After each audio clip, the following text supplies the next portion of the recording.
Once you get your visualization onto a dashboard, I'm going to show you all the different ways you can set up your filters to give the best user experience. So here we are in Tableau Desktop. By the way, the dataset is available if you want to follow along. This visualization is really easy to build. I essentially have sales on the top, profit, and then category, subcategory. Really, really basic. Now what I'm going to do is I'm going to create a dashboard, right? Just using this middle button right here, in case you're not sure. Okay. And I'm going to bring in that first visualization. Okay. And I'm going to get rid of, I'll leave that there for now. Now, when it comes to adding your filters, a lot of people just add a filter and then they're done with it. That's really bad because you have to think about what the user experience is from your stakeholder, if it's a paying client, if it's from your boss, your colleague, so that when they interact with your visualization, they're able to get the behavior that they're expecting. Okay, and let me show you an example. So say I add a filter for subcategory. Okay, I'm going to go filter, subcategory. Right, and I'm just going to get rid of these now that I have one in there. Okay, and I have colleagues that are professionals. They've been doing it for 10 years. They put it in there, and then they go publish, and then they move on. Right. But what they don't understand is, say a stakeholder comes in and they say, well, I'm actually always interested in the same 6. So what they do is they go tick, untick, untick, and you can see it rendering, right? And they go, well, not this one, not this one, not this one, right? Until they have the ones that they want. Now, when you look at that demo, you're probably saying, well, what's the big deal? The big deal is when you're working professionally, data sets are generally much larger than 1,000 rows or 10,000 rows. They could be tens of millions, hundreds of millions. Every click is very expensive computationally, and there's actually a load time. So you imagine how many they unticked: 1, 2, 3, 4, 5, 6, 7, 8, 9, 10. Each one takes, 7 seconds. They're waiting a minute or more. It may not sound like a lot, but when you're working with professionals, the performance needs to be there. So something as simple as hitting that triangle, going customize, and you have all these different options. So you have the all button. You can see that. Maybe I can show it here. The all button right at the top.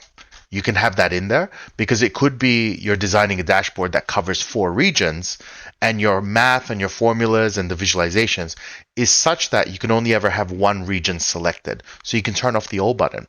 Right? You can get rid of the search button, the include, control types. All of that resides up here. You see a little magnifying glass. You see a little filter, right? All of this is part of the behavior that you want for the user experience. Okay, so we'll go back here. We're going to go, so customize. But for the one I was talking about, you want to add the show apply button. Right now, you'll see this right here. What that does is it allows people to go, well, I want to select these ones, okay, and then hit apply. And it is so much faster and has such a improved user experience just from that one little change. Another thing is, sometimes we have a lot of dimensions, right? Sometimes it goes all the way here, and we don't want the whole list to be showing all the time. So if you click on that triangle, you're actually going to see this section. Maybe if I can get it to show up. Give me a second. There we go. So you actually have this section right here. So we're going to go through each one of these. So multiple values list means it's a list that's shown up and they can select multiple ones. But what if we wanted them only to ever focus on one of them? So say I have the category here, filter category, and we only ever want them to focus on one thing. I can go single value list, and it changes to this single button option.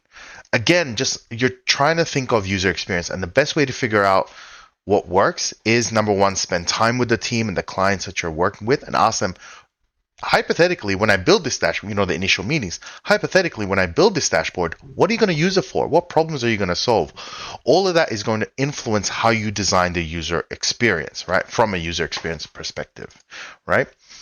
The other thing is, you may not want to display this all the time. So you can right click here and go single value drop down. It's the same thing in terms of a filter, but you see how it's a lot more condensed, right? It's a drop down. The benefit of this is if you have multiple ones, right? Lots and lots of filters in the case of data exploration style dashboards. If I change this other one to multiple values drop down as well, right? You can have way more filters and it selects just the ones you want.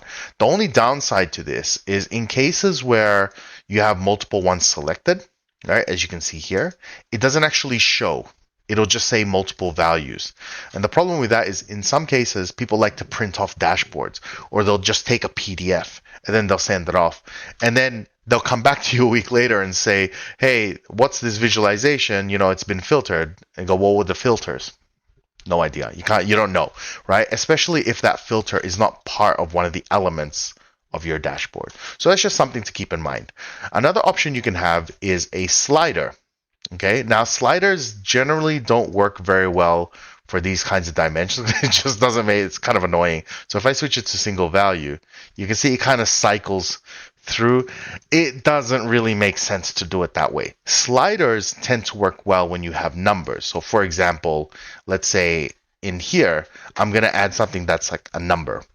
All right, so I'm going to bring in order date, and I'm going to just use days. All right, so if I go next, right, I'm going to select all the days for all the months, okay? And if I go into the dashboard and we add that filter in, day of order date, this one makes sense to be a single value slider, okay? Because it's kind of a sequential behavior, because now they can kind of track, oh, I can see how the data is changing over time, right? So you have to also choose which filter is the most appropriate for the data type or the visualization. Now, multiple value dropdown, we already went through that. Multiple value list, we've already done that. The last one here is multiple value custom list. Now, this one's a little bit more specialized. So if I go to, let's say, category, I'm going to just bring it back to its original, what is it, multiple value list, right? I'm going to bring that down here. If I right click this and go multiple values custom list, you're going to get this. And the way it works is you kind of have to know what you're searching for. So in category, there's really three options: furniture, office supplies, and technology.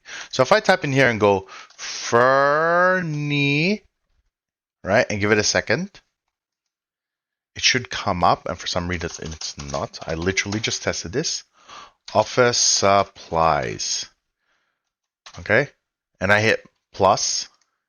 For some reason, it's not doing the auto detect, but that's fine. You can add a list that says office supplies. Okay, and now I can go furniture plus, right? And it's adding it in. So you're kind of typing it in. It does have its uses, but personally, I don't think I've ever really used this one, but it's just good to know it's there, right?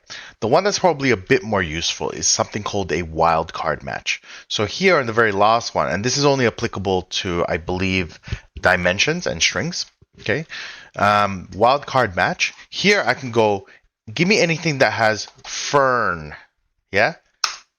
And then it's going to filter for that. So this is good for really big lists, and you've almost got like a search engine. So in a case where you have, let's say, product name, sales, and you have something like this, okay?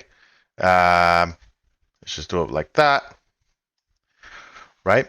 And you want to filter for something really specific. If I was to go, where is it? Product name, right? Use all. And I'm going to add this as a filter. Right? Instead of a filter that looks like this on the right, which is kind of a bit insane, we can just go wildcard match. So I can say, give me anything that is office, right? And now it's filtering.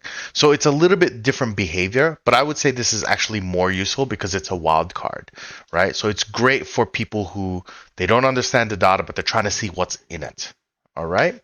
So there you go. There's some number of options when it comes to filtering. That's actually still not everything, but that should get you on your way when it comes to dealing with various filter types and user experience. By the way, I teach all of this up on my website on Jellyman Education, so be sure to check that out. I hope you guys enjoyed, and I will see you next time.